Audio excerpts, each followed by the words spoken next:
하나님께서 오늘 우리에게 주시는 말씀은 요한계시록 2장 12절에서 13절 말씀입니다. 요한계시록 2장 12절에서 13절 말씀입니다. 신약성경 400면에 있습니다.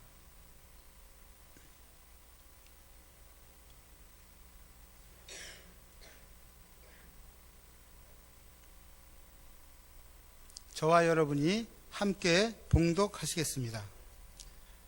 버가모 교회의 사자에게 편지하라. 좌우에 날성검을 가지신 이가 이르시되 내가 어디에 사는지를 내가 아노니 거기는 사탄의 권자가 있는 데라.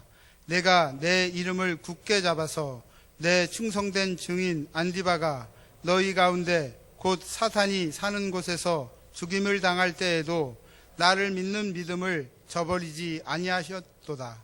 아멘. 지금은 하늘나라 가셨지만 이전에 유명한 부흥사로서 한국 강단에 영적인 바람을 일으키신 목사님이 후배 목사님이 지켜보는 가운데 임종을 맞이하게 되었습니다.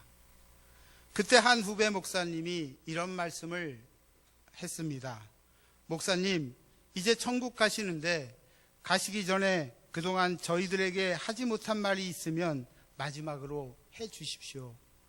우리에게 목사님만 알고 계시는 영적 비밀을 가르쳐 주세요. 그러자 임종하시던 목사님께서 마지막으로 남기신 말씀이 계시록 2장을 읽어보세요. 그리고 하나님의 종들은 자기가 사역하는 교회에 임하는 영의 구조를 알아야 합니다. 라고 말씀하셨다고 합니다. 오늘 본문은 소아시아의 7교회 중 버가모 교회에 대한 이야기입니다. 13절에 내가 어디에 사는지를 내가 아노니 거기는 사탄의 권자가 있는 데라. 내가 내 이름을 굳게 잡아서 내 충성된 증인 안디바가 너희 가운데 곧 사탄이 사는 곳에서 죽음을 당할 때에도 나를 믿는 믿음을 저버리지 아니하였도다. 버가모는 로마 총독이 주재하는 권력과 정치의 도시로서 황제 예배와 우상 숭배의 본거지였습니다. 이처럼 사탄의 권자가 있는 사탄의 지배력이 강한 곳에 충성된 증인과 그리스도인이 거주하였다고 하는 것은 버가모 교회가 많은 시험과 고난이 있음을 우리는 예측할 수 있습니다. 훗날 교부 터틀리안 증언에 의하면 안디바는 노세가마 속에서 서서히 구워서 죽임을 당했다고 합니다. 이처럼 버가모라는 도시는 세속적이고 악한 곳이었습니다. 그래서 오늘 본문에 내가 어디에 사는 것을 내가 아노니 거기는 사탄의 권자가 있는 곳이다. 즉 사탄이 사는 곳이다 라고 말하고 있는 것입니다. 이것을 메시지 성경에는 나는 내가 어디 사는지 잘 안다. 너는 사탄의 보좌 바로 밑에 살고 있다 라고 번역하고 있습니다. 이 말의 뜻은 너희가 살고 있는 동네에 원수 마귀가 사탄이 보좌를 버려놓았으니 너는 조심하라. 마귀가 강하게 역사하는 곳이다 라고 할 수 있습니다. 교회는 하나님께 예배를 드리는 곳입니다. 우리가 하나님께 드리는 예배 위에 사탄의 권자가 있다는 말은 우리가 드리는 예배를 공중권세 잡고 있는 사탄이 가로막고 있다는 뜻입니다. 구약 성경의 다니엘서 9장은 다니엘의 기도에 관한 내용이 나옵니다. 다니엘서가 기록된 시기가 대략 BC 530년 경으로 보면 다니엘의 나이는 그때 70에서 80대 이상의 고령이었습니다. 그러한 다니엘이 예레미야의 말씀을 읽고 이스라엘의 회복의 메시지를 깨닫게 되었습니다. 대략 65년을 바벨론에서 보낸 고령의 다니엘이 70년의 기간이 차면 이스라엘의 회복과 예루살렘으로 귀환이 이루어진다는 사실을 깨닫게 된 것입니다. 어쩌면 자기가 죽기 전에 수년 안에 민족의 회복과 구원이 귀환이 이루어질 수 있다. 그런 흥분과 기대감으로 하나님께 기도를 하고 간구를 하였을 것입니다. 그리고 지금 겪고 있는 이러한 이스라엘의 포로 생활과 예루살렘의 패망의 원인이 자신과 이스라엘 백성의 범죄 때문이라고 인식합니다. 그래서 일상의 삶을 멈추고 금식하고 슬픔과 참회의 마음으로 베옷을 입고 죄를 덮어쓰고 회개하며 작정기도를 합니다. 예루살렘의 함락과 성전 파괴, 이어진 포로 생활은 바로 이스라엘이 하나님에 대한 범죄와 우상숭배 그리고 불순종의 결과였음을 하나님 앞에 인정하며 회개와 자복의 기도를 하고 있는 것입니다. 다니엘은 그 후에 주의 빛을 주의 황폐한 성소에 비춰달라고 파괴된 예루살렘 성전의 회복을 위해 하나님께 간청을 합니다.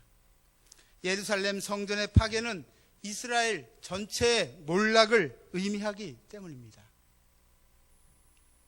이처럼 다니엘은 70년 만에 예루살렘의 황폐함이 그친다는 것을 깨달았습니다.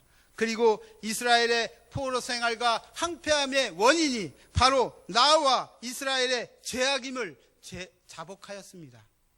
또한 성전의 회복은 곧 이스라엘의 회복을 의미하고 있기에 예레미야에게 약속하신 그 예언의 말씀을 붙들고 회복의 기도를 하고 있는 것입니다.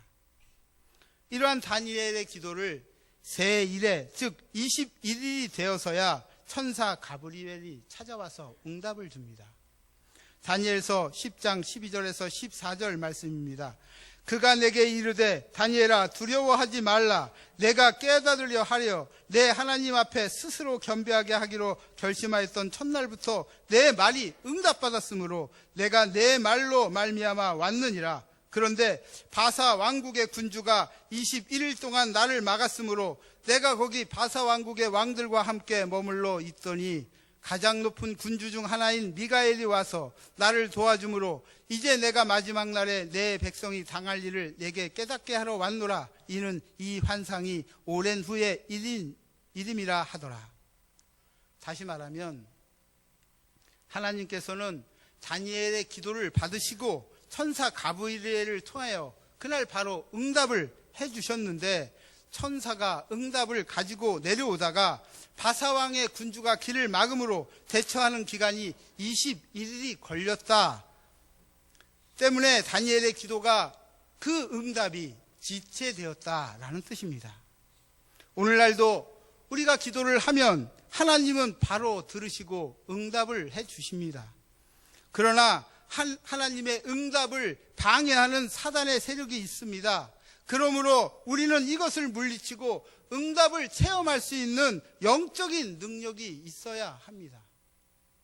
우리가 살고 있는 지상과 하나님이 계시는 하늘나라 그 사이를 공중이라고 하는데 이 공중을 누가 지배하고 있느냐? 바로 공중 권세 잡은 마귀가 장악하고 있습니다. 그래서 바사왕국의 군주는 바로 공중 권세 잡은 사탄을 뜻하는 것입니다. 미가엘 천사가 내려와 막힌 통로를 뚫고 천사 가브리엘이 응답을 가지고 왔습니다. 통로가 막힌 이유가 무엇입니까? 그 땅에 있는 국가와 군대의 조직 때문입니다. 즉 바사왕의 군주가 나가서라는 것입니다. 눈에 보이지 않는 영적 세계에서 우리를 둘러싸고 싸움이 벌어지고 있다는 것입니다. 어떠한 사건이 일어나는 것에는 반드시 그 배후에 영적인 힘이 작용을 합니다.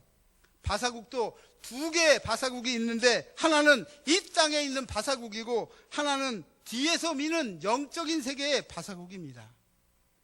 에베소서 6장 10절에서 12절 말씀입니다.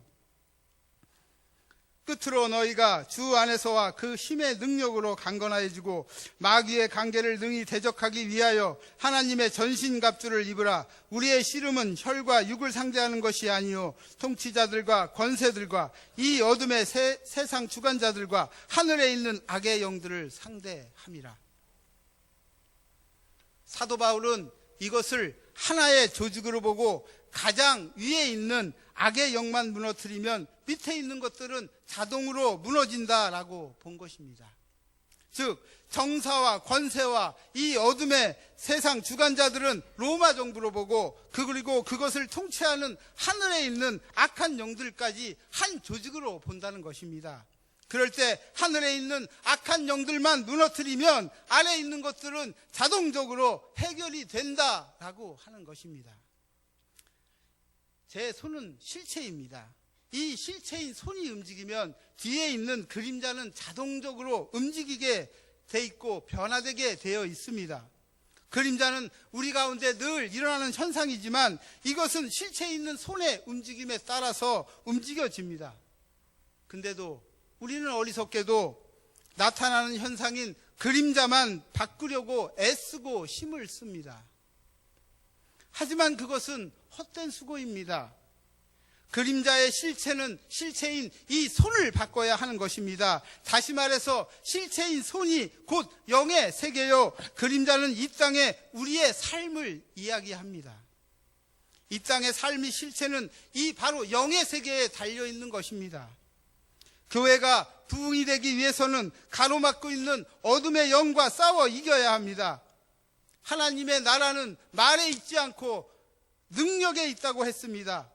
이것은 이론이 아닙니다.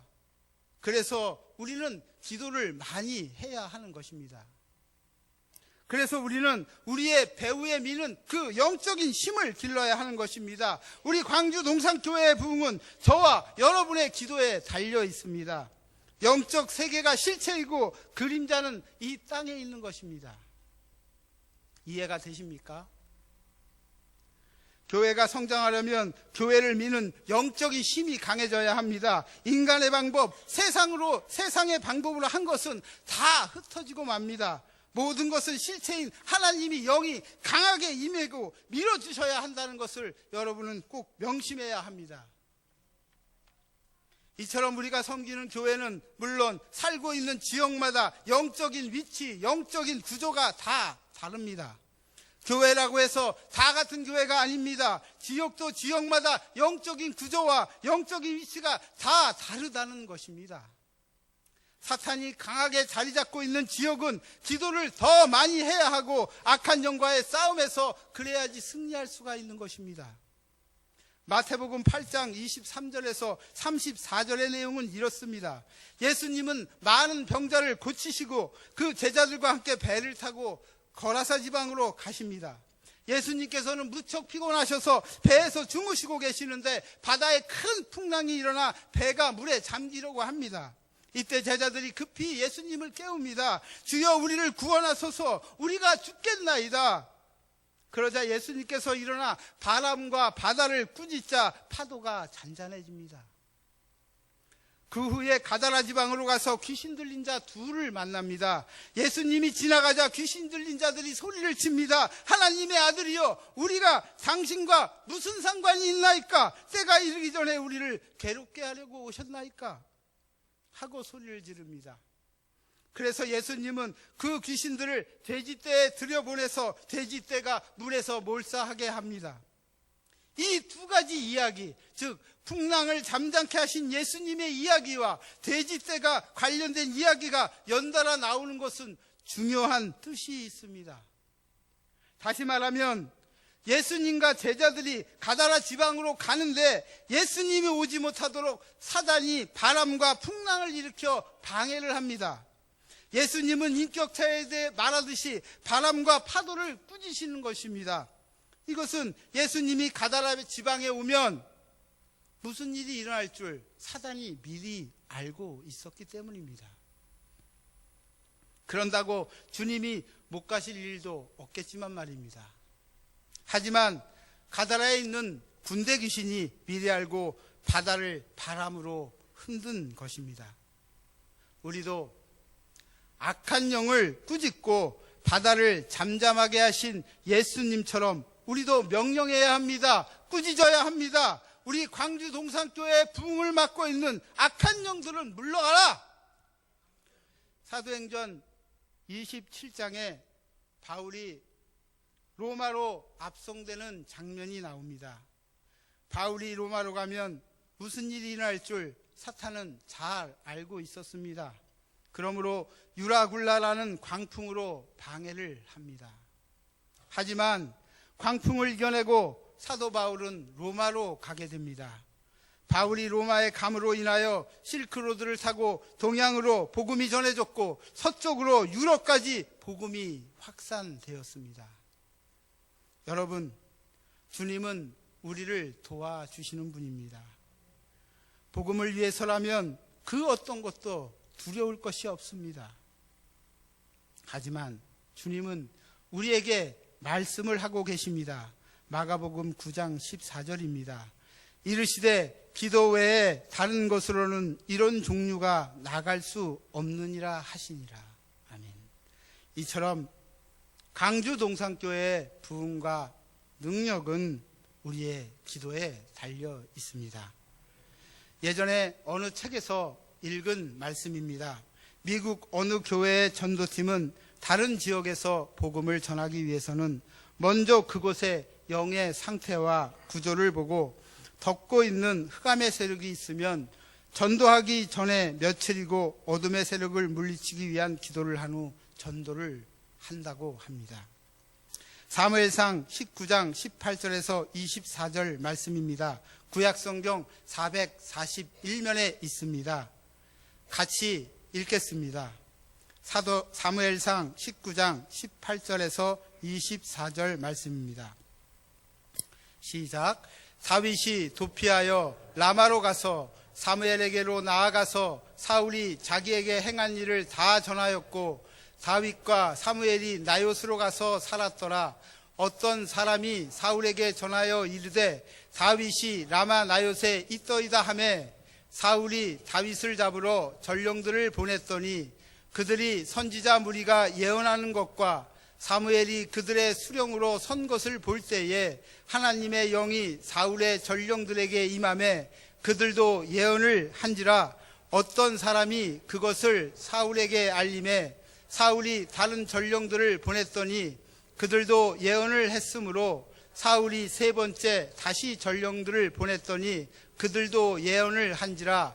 이에 사울도 라마로 가서 세구에 있는 큰 운물에 도착하여 물어 이르되 사무엘과 다윗이 어디 있느냐? 어떤 사람이 이르되 라마 나요스에 있나이다. 사울이 라마 나요스로 가니라. 하나님의 영이 그에게도 임하시니 그가 라마 나요스에 이르기까지 걸어가며 예언을 하였으며 그가 또 그의 옷을 벗고 사무엘 앞에서 예언을 하며 하루 밤낮을 벗은 몸으로 누웠더라.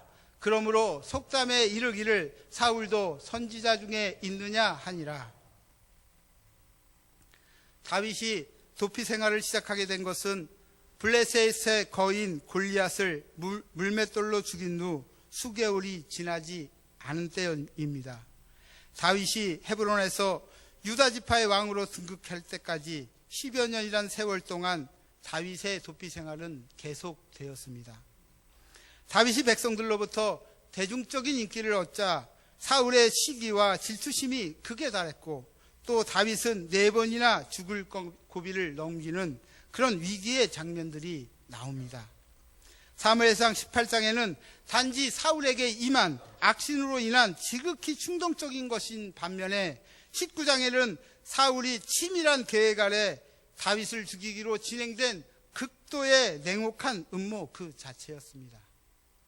하지만 이러한 사울의 음모에도 하나님께서는 사울의 음모가 진행될 때마다 사울의 자녀들을 동원하여 그 음모를 저지하셨습니다. 사울의 아들 요나단과 딸인 미갈의 도움으로 목숨을 건진 다윗은 자신에게 기름 부음을 선지자 사무엘에게로 찾아 라마 나요스라는 곳에 머물게 됩니다. 이 라마 나요스는 사람들만 모여 사는 곳이 아니라 하나님의 신이 머물러 계신 곳이며 하나님의 신이 역사하는 곳입니다. 하나님의 신이 충만한 라마 나요스는 항상 평온합니다. 교회가 어디입니까? 하나님의 신이 머물러 계시는 곳입니다. 성령 하나님이 계신 거룩한 곳입니다. 오늘날 교회는 세상의 안식처이며 죄인들의 피난처가 되며 성령이 다스리는 곳입니다. 하나님의 신이 충만한 라마나윕은 쫓기는 의인의 피난처만 된 것이 아니라 악인을 변화시켜서 의인들과 동화되게 하는 곳이기도 했습니다. 사울 왕이 다윗을 잡기 위해 3번째에 걸쳐서 사람을 보냈습니다. 그런데 사울이 보낸 사람들은 다윗을 붙잡아 오기는커녕 하나님의 신에 감동되어 자신들의 직무를 잊었습니다. 그리고 의인들에게 동화되어 기도하고 찬양하고 예언하는 자들이 다 되었습니다. 결국 사울이 다윗을 잡으러 부하들을 직접 대동하여 라마나윕으로 갑니다. 그런데 사울은 라마나윕에 도착하기도 전에 세구에 있는 우물가에서 어떤 사람과 대화만으로 하나님의 신에 감동되어서 벌거벗고 밤낮으로 예언을 합니다. 이 사건으로 인해서 사울도 선지자 중에 있느냐라는 속담이 생기게 되었습니다. 하나님의 신이 머물러 계신 라마나윕에서 사울의 악한 도모는 허사가 되었습니다. 이와 같이 성령의 강력한 능력이 인간의 몸에 임하게 되면 인간은 자신의 통제 기능을 상실하게 되고 아무리 악한 자라도 새로운 능력인 성령과 접하게 되면 그의 삶은 오히려 하나님의 영에 인도되고 하나님의 영에 의하여 통제를 받게 되는 것입니다. 라마나윕은 강력한 하나님의 신이 임하시는 지역입니다. 이처럼 교회에도 교회를 지키는 영적인 파수꾼이 있어야 합니다. 교회에 들어가서 기도를 하면 그 교회의 영적 상태를 알 수가 있습니다. 부흥하는 교회는 라마나윕처럼 하나님이 영이 충만하게 임한 교회입니다. 우리 광주동산교회는 모든 성도들의 기도의 모습이 끊어지지 않아야 합니다. 날이 갈수록 피난처와 안식처를 찾는 사람들은 많아지는데 그 역할을 해야 할 오늘날의 교회가 라마나윕의 역할을 못하고 있습니다. 마지막 날을 향해서 가는 이때에 우리 광주동산교회는 쫓기는 의인들의 피난처요 안식처가 되어야 할 것이며 악한 자들이 우리 교회에 들어와 새로워지는 역사가 일어나는 성령 충만한 교회가 되어야 할 것입니다. 이제 말씀을 정리하겠습니다. 버가모 교회는 안디바와 같은 순교자가 나온 교회입니다. 하지만 그 위에 사탄의 권자가 있었습니다. 반대로 사무엘과 다윗이 머물고 있었던 라마나윕에는 하나님이 신이 충만한 곳으로 그곳에 숨어있던 다윗을 잡으려고 오는 사울의 군사와 사울 왕마저 그곳에서 동화되어 예언을 하고 하였습니다. 이러한 것을 볼 때 우리는 지역마다 배후에 임하는 역사하는 영이 있다는 것을 알아야 합니다. 저는 말씀을 준비하면서 우리에게 하늘문은 이미 열려 있구나라는 것을 깨닫게 되었습니다. 다니엘이 기도할 때 하나님은 그 즉시 들으시고 가브리엘을 통해 응답을 주셨습니다.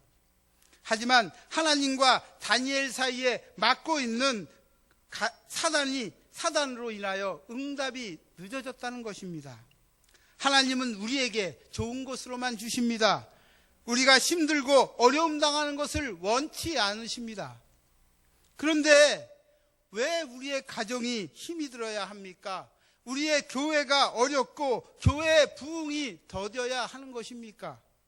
그리고 우리가 섬기는 광주 지역에 죽어가는 영혼들이 왜 아직도 돌아오지 않는 것입니까? 그것은 공중권세 잡은 마귀 때문입니다. 그래서 우리는 하나님과 우리 사이를 막는 악한 영들을 물리쳐야 합니다. 그리고 하나님과 나 사이에 직수관을 연결해야 합니다. 그런데 집을 짓고 모든 시설과 설비를 다 끝마치면 수도관에서 물이 콸콸 하고 나와야 되는데 물이 나오지가 않습니다. 그러면 우리는 공사도 다 잘 되었는데 왜 물이 나오지 않을까? 뭐가 잘못된 것인가 하고 생각을 합니다. 그런데 이유는 간단합니다. 수돗물이 나오기 위해서는 수도꼭지를 틀어야 합니다. 그런데 우리는 손으로 수도꼭지를 틀지 않고 그것을 하지 않으면서 물이 나온다고 한탄하고 불평합니다. 그것이 우리의 모습입니다. 성도 여러분, 물을 먹기 위해서는 수도꼭지를 틀어야 하듯이 하늘문이 열리고 은혜의 빗줄기를 받기 위해서는 우리의 기도가 필요한 것입니다. 우리를 사랑하시는 하나님께서는 우리에게 필요한 모든 것을 다 예비해 놓으셨습니다. 하지만 우리가 그것을 받아 누리기 위해서는 우리의 공력이 필요한 것입니다. 그것이 바로 기도입니다. 사랑하는 성도 여러분, 우리 모두 기도로 이 하늘문을 열고 은혜의 빗줄기를 받는 진정한 하나님의 사람이 다 되시기를 바랍니다. 기도하시겠습니다.